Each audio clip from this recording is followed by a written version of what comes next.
August 15, 1944. Camp McCoy, Wisconsin. A chill wind cut across the tall pine trees as a long line of weary German POWs trudged through the barbed wire gates.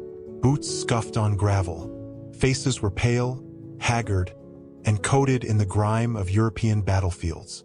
Sergeant Franz Muller, formerly proud of his Panzer unit, blinked at the sprawling complex before him. Massive wooden barracks stretched farther than his eyes could reach. The distant clatter of mess trays and the aroma of fresh-baked bread drifted through the crisp morning air. They can't feed us like this," whispered Unteroffizier Karl Weber, nudging the man beside him. But the mess hall ahead, whitewashed and shining under the sun, promised a reality even stranger than rumor. The doors swung open, revealing endless rows of polished tables and benches. Steam rose from giant trays of roast beef, potatoes, vegetables, and freshly baked bread. The clang of utensils on metal plates echoed like music. Franz stepped forward, his hand trembling. He could see ice cream stacked neatly in metal tubs, bowls ready for the taking. The cooks, moving in smooth choreography, smiled as they ladled generous portions onto trays. Heinrich Klein's eyes widened. "We fought them, and they feed us like kings?"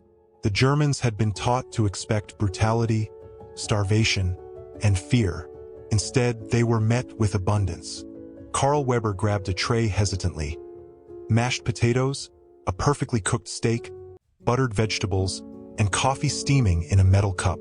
He took a bite. Tender, warm, flavorful, unlike anything he had tasted in months.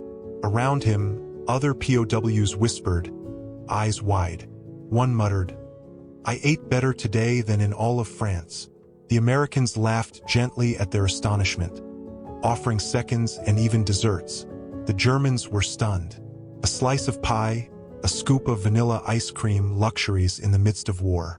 Over the following days, POWs explored the camp. Storage sheds held endless supplies of food, flour, canned goods, and fresh meat. Refrigeration units hummed quietly.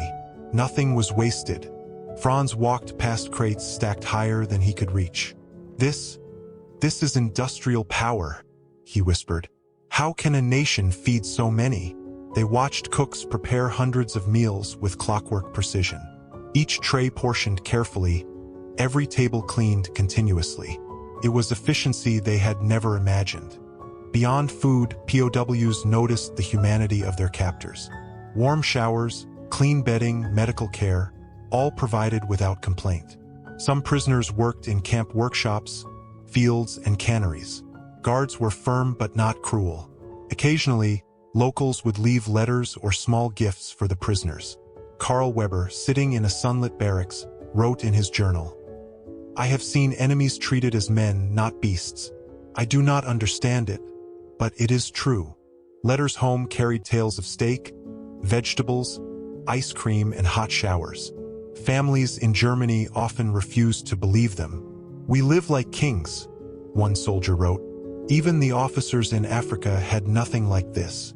The contrast was stark. Back home, cities were in rubble, rations scarce, and fear constant. America seemed like a different world entirely. As the war dragged on, POWs reflected on their experiences. They had fought the Americans expecting cruelty, yet found kindness. They had expected humiliation, yet found respect. Many began attending lectures about democracy and freedom, listening quietly while realizing their world had changed beyond recognition. Karl Weber thought often, "The nation that fought us shows more humanity than our own." By 1945, as Germany surrendered, POWs prepared to return home. They carried food, safety, and the strange memory of dignity. Stepping aboard the ship, Karl turned back once more. The mess halls, the showers, the smiling faces, all a reminder that even in war, humanity could survive. Historians later confirmed that over 400,000 German POWs were housed in more than 500 U.S. camps. They were fed, clothed, and protected, an unprecedented level of care. For many POWs, their time in America became a story not of defeat, but of awakening. That even the enemy could show mercy, efficiency, and humanity.